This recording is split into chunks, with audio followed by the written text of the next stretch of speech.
Muy buenas noches, Hola, Antonio. ¿cómo estás? ¿Cómo estás? Bien. Bienvenido Gracias. a una cápsula más de Consultoría Mercaba, dándote la bienvenida para que tengamos otra charla más sobre el alcoholismo y la importancia que se tiene para poder reconocer este tipo de padecimientos, ¿no?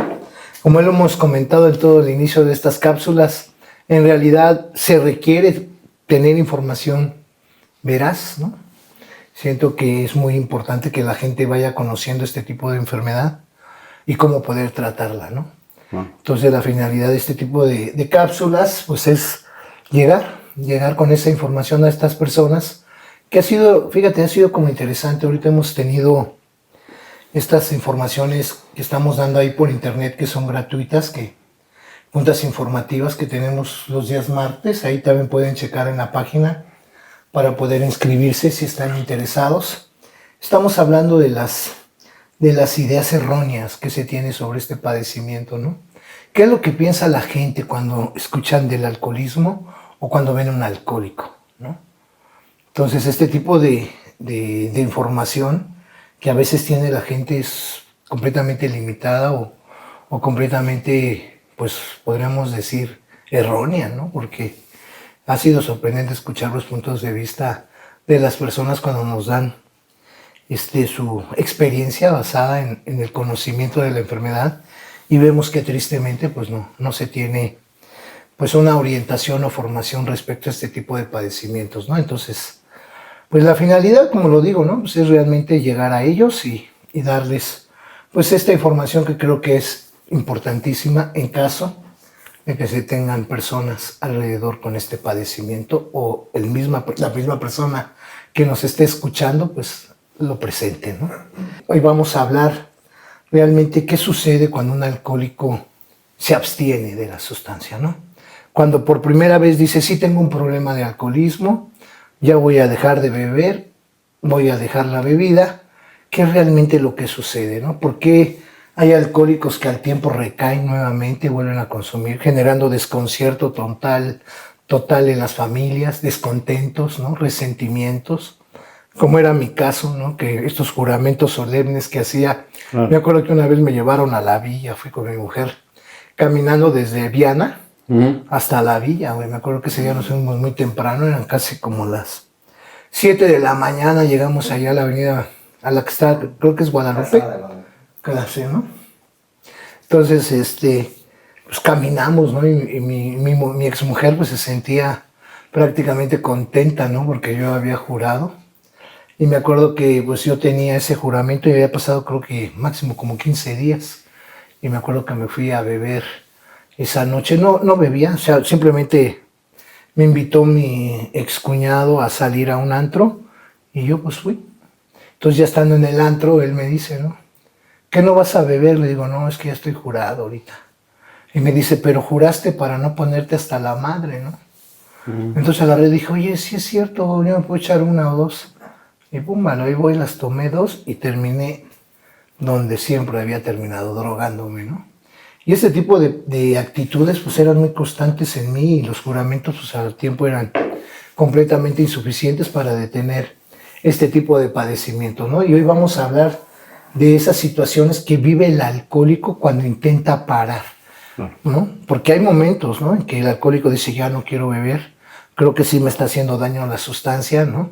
Que siento que sí estoy cometiendo errores en mi familia, ¿no? Como te pasó a ti, como me pasó a mí, ¿no? Que vivíamos estos momentos de conciencia, yo creo que de segundos o de horas, que decías, no manches, sí estoy haciendo daño, ¿no?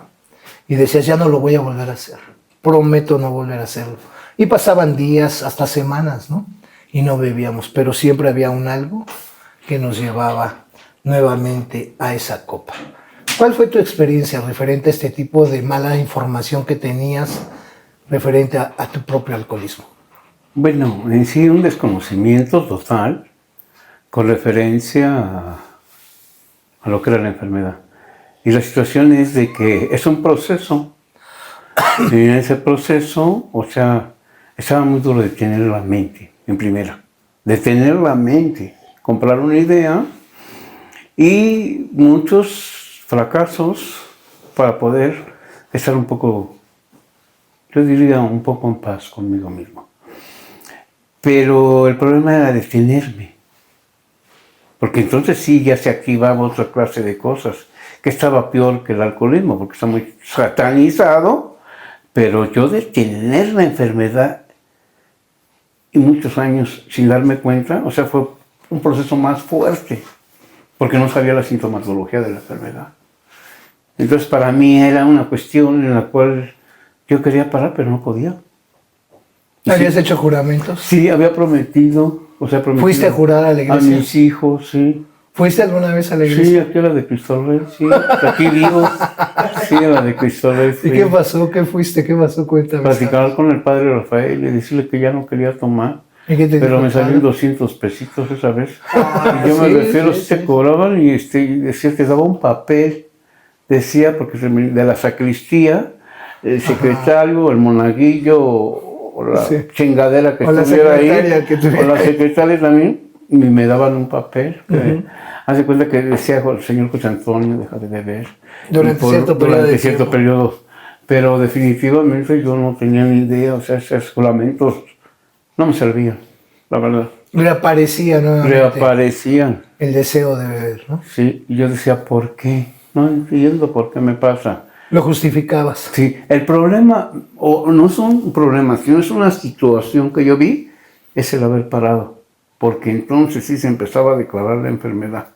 Y a no ver, eso me hace interesante. ¿Cómo se manifiesta el alcoholismo cuando tú parabas? Con pura necedad y con pura negligencia e inflamación del ego absoluto dentro de los grupos. Una burla intensa de las personas que de alguna manera querían salir y era una batalla sin conocimiento de la sintomatología y era una burla. Y burlarse de los compañeros, ¿eh? Y estaba encabronado. O sea, te burlaban. Sí. O sea, dice, ¿por qué de alguna manera no puedo hablar? O sea, es más, ¿por qué no puedo llorar que estoy en un lugar donde no me gusta? ¿Por qué tengo que estar aquí? Me daba mucha tristeza. Yo no podía. O sea, yo quiero estar aquí, pero no sé ni siquiera lo que tengo. Sí. ¿Cómo? ¿A quién le digo? Si me contaba con otros cínicos igual que yo, que no sabían, definitivamente. Y así están todos los grupos.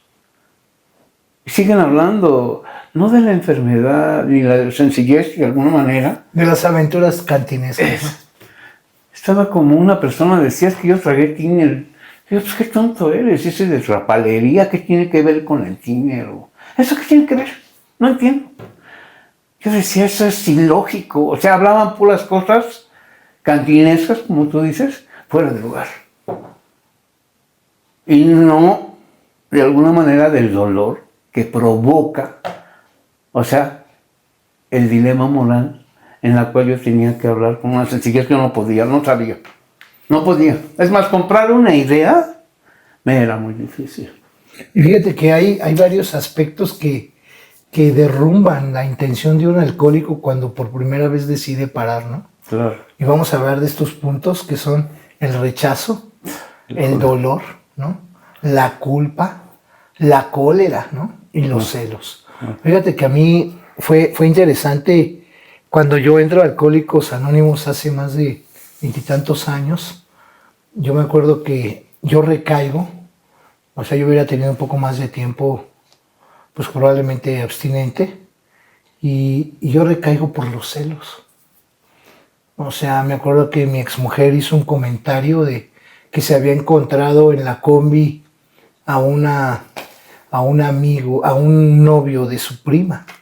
Entonces ella una vez cometió el error de decirme, ¿verdad? Claro. Que le gustaba ese chavo, que ese chavo era guapo.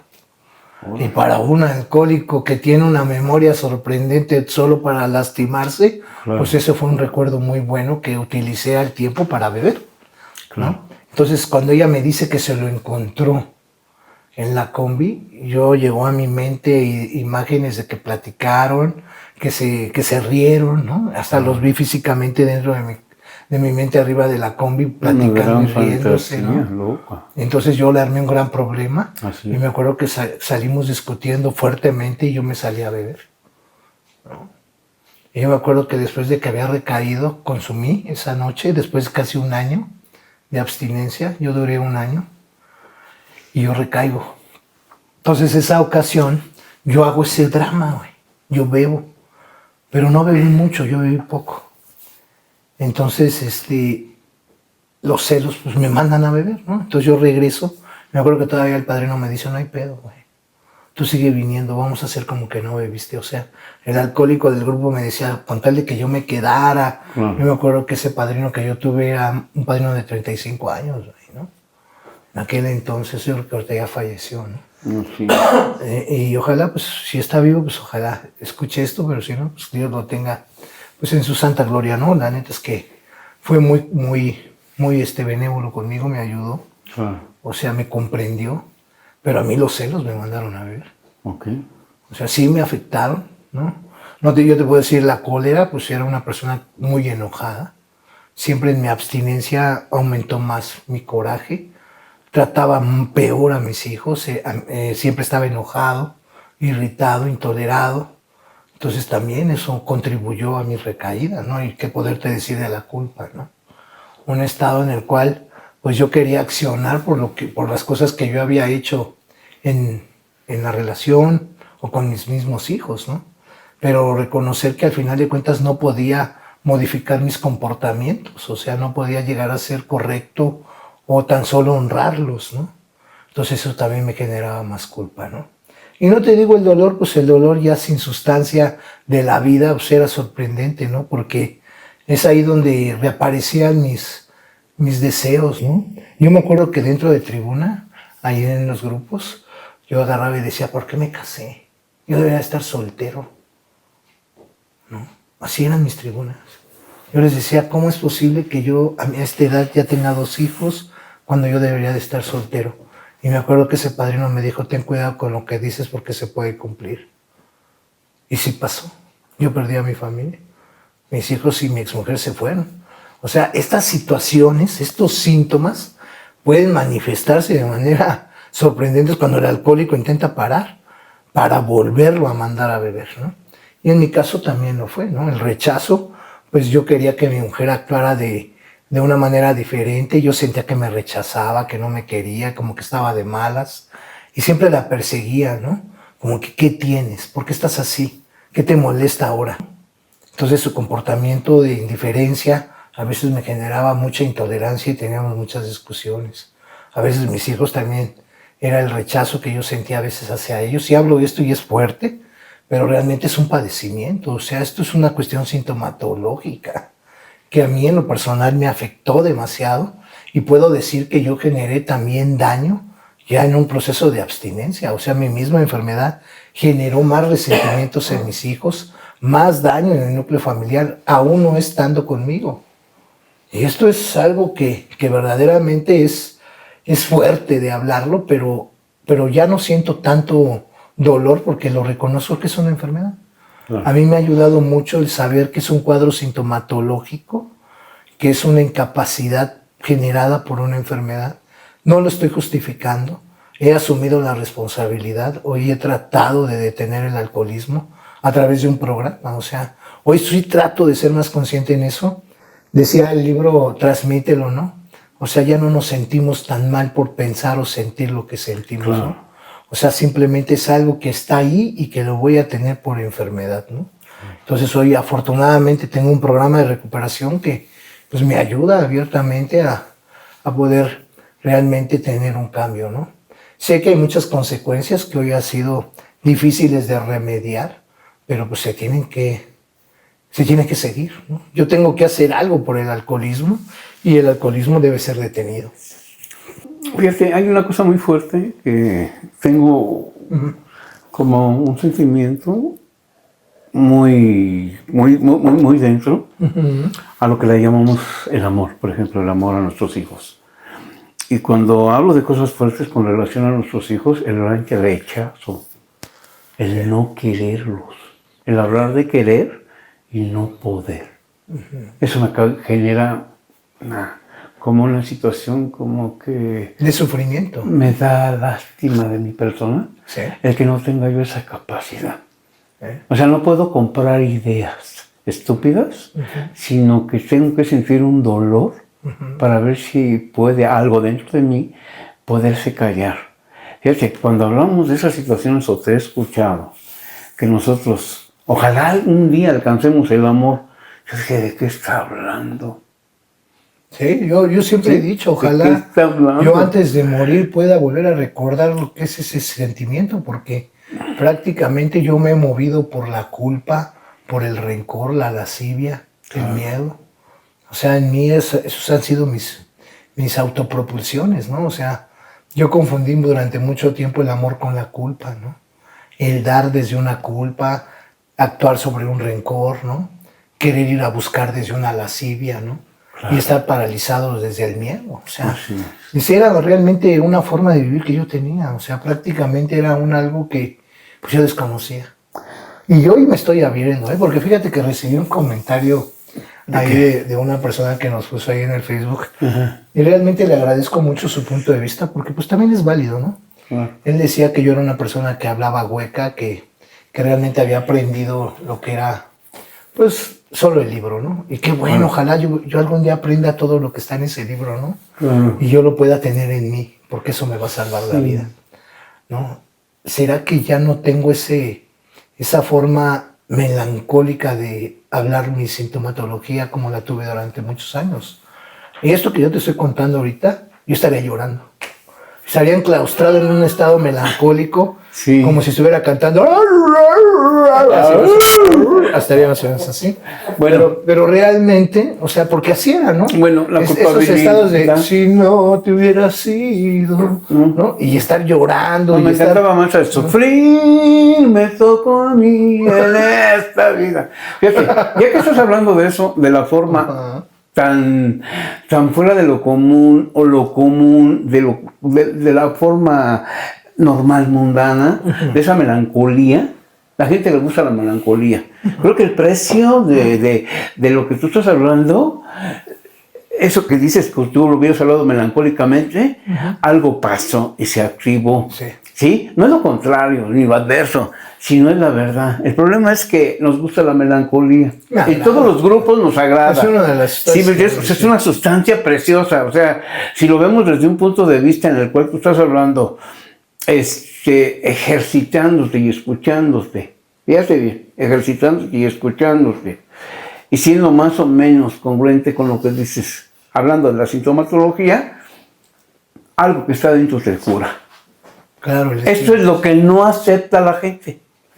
Esa es la paga. O sea, pues yo decía, la paga no es lo que pagas, sino es qué es lo que estás comprando.